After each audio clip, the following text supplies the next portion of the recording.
In the last episode, we talked about 2 out of 7 thought experiments I found online in some articles, so let's do the rest of them. This third one is called The Veil of Ignorance, devised by John Rawls in his 1971 book titled A Theory of Justice.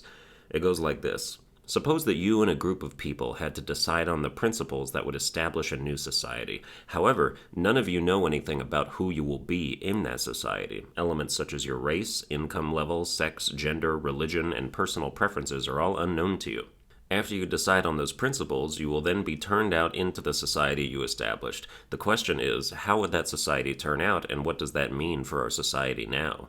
Well, the answer to the second question is that it doesn't mean shit. Nobody is out here creating governments and societies and then hitting the randomizer on their own character creation menu. Everybody knew what kind of person they were going to be in whichever society based on who they were when they created it, which either means they tried to make it as fair for everyone as possible or they gave themselves or others some advantages. But let's say you and a group of others did glitch your way into a new rando civilization.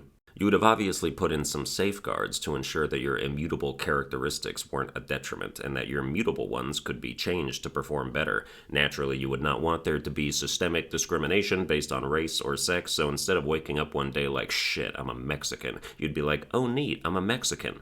You would also want religious freedom, so even if you turned out to be a Catholic bummer, at least you wouldn't be persecuted for having no self-esteem. I think you're worthy of plenty, man, you just gotta believe in yourself.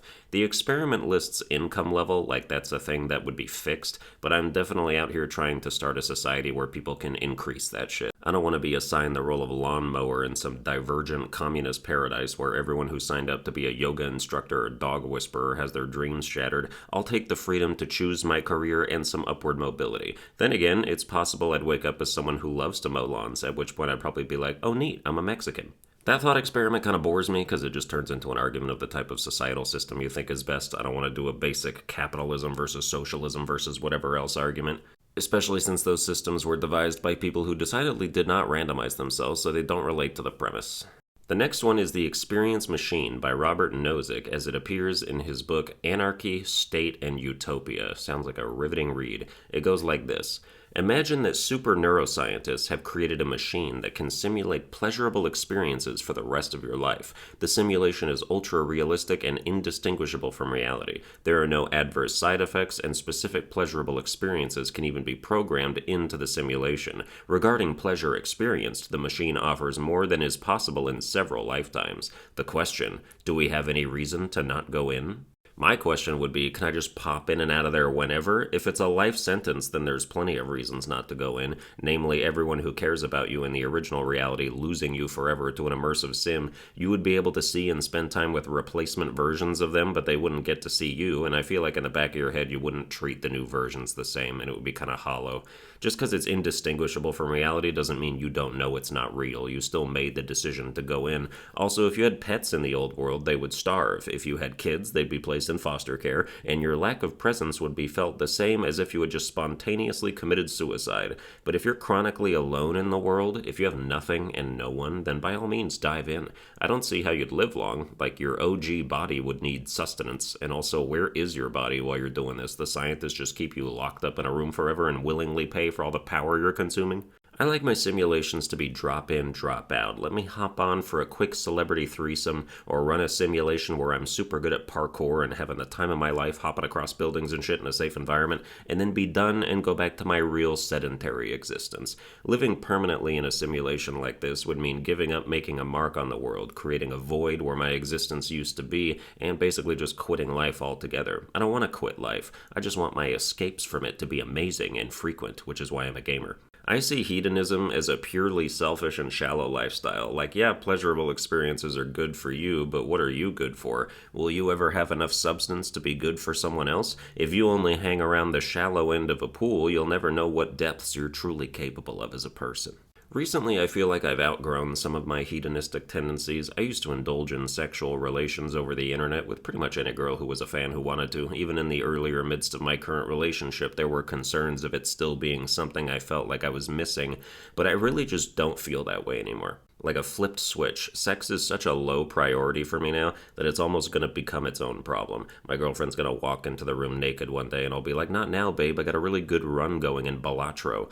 Sex now is one of those things where I'll have it, and immediately afterwards I'm like, why did I need that? I don't like the feeling of being a slave to my urges. It's not that it's not good, but especially the grosser aspects of it when you're done, I'm pretty neurotic. So to me, it's kind of like if every time you got drunk, you were guaranteed to throw up. Being drunk is fun, but if the climax is going to be sticky every time, I don't know if I want it. Post nut clarity is the hangover of sex. Next thought experiment is called Mary's Room, proposed by Frank Jackson in 1982. It goes like this.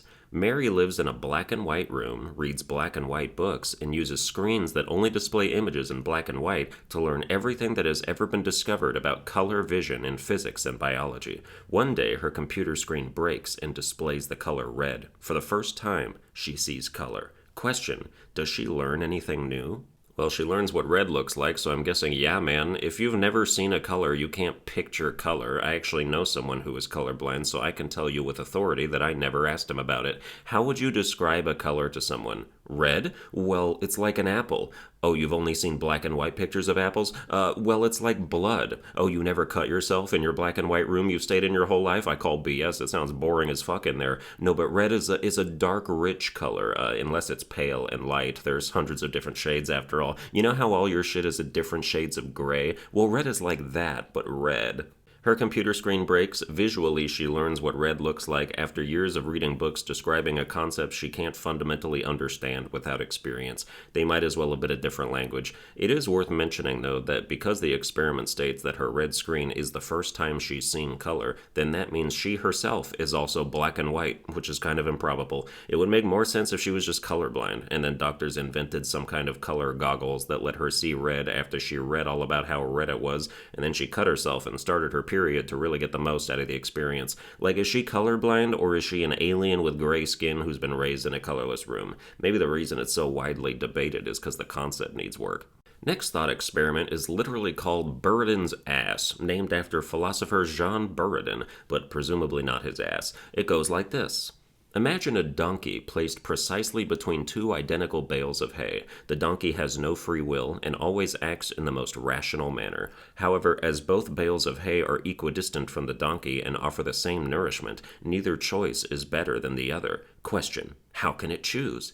Does it choose at all, or does it stand still until it starves?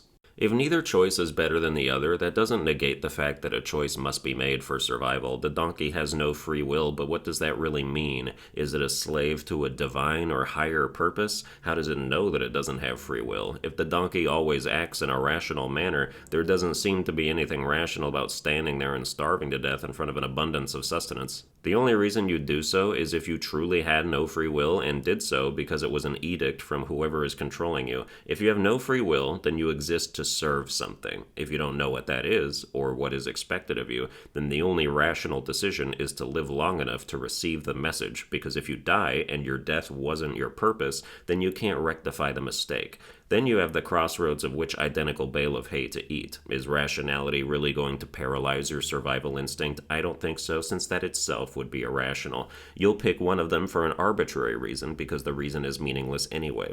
A donkey will just look at one of the bales and walk toward it. It's not about, oh, how did he decide which direction to look first? That's not a conscious decision. When you start walking, you don't make a choice about which foot to take a step with first. That shit is automatic, although next time you are about to walk somewhere, go ahead and pause and mull it over for a bit and see what conclusion you arrive at. Just make sure you pick something. Wouldn't want your rational brain keeping you planted in the same spot until you die.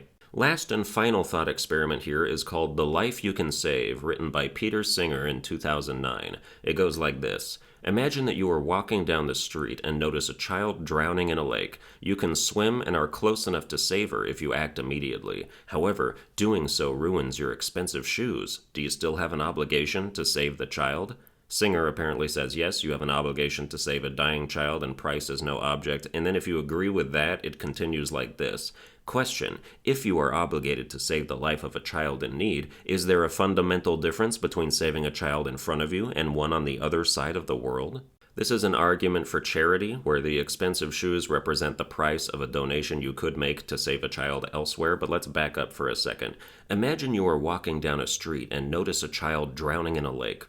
What kind of street is within spitting distance of a lake? We're talking paved road, like on the beachfront? Might as well be like, imagine you are walking down a street and notice a child has fallen into an active volcano. Like, damn, how'd you see that shit from so far away? In that instance, I would be skeptical of my ability to act immediately and save her. Anyway, if we accept the premise as is, the first question asks if you're obligated to save a drowning child at the cost of some expensive shoes, and the answer is no. You sure could, if you felt like it, but you're not obligated to, certain laws notwithstanding, and even those laws only obligate you to try a little. Not your kid, not your responsibility. Just put on a good show with a light, brisk jog over to the child, and if there are any bystanders, make sure to shake your fist in the air or something when your lack of effort is in vain. Not that there would be other bystanders, since they'd be just as on the hook for a rescue attempt if there were. It's just you and the girl out there. Worth mentioning that even professional rescuers aren't obligated to actually rescue somebody if attempting to presents a danger to themselves. In fact, I'm pretty sure they're straight up not supposed to. They might throw their lives away for nothing by accident. Saving a drowning child in a lake is definitely dangerous if you're not a strong swimmer, but even if you are, carrying dead, thrashy weight is tough, and the child could just drag you down under with them, especially if she's a porker. The experiment doesn't specify the weight of the child, but I like to think she's pushing $150. That's a lot for a 9-year-old. They say child, so I assume 12 and under, 13 to 19 are teenagers, 21 is an adult, and I guess I don't know what the fuck 20 is. Legal? Since I don't agree with the first part of the conundrum, I don't have to contend with the second part, but I will anyway. If you are obligated to save the life of a child in need, is there a fundamental difference between saving a child in front of you and one on the other side of the world? Yes, sir. The first child will have a direct impact on you. Saving faraway children is more implied. For the price of a cup of coffee, you give your caramel macchiato to some kid in Madagascar and the charity acts like you're putting him through college, but most of that difference made isn't tangible to you, unless the org literally introduces you to the kid.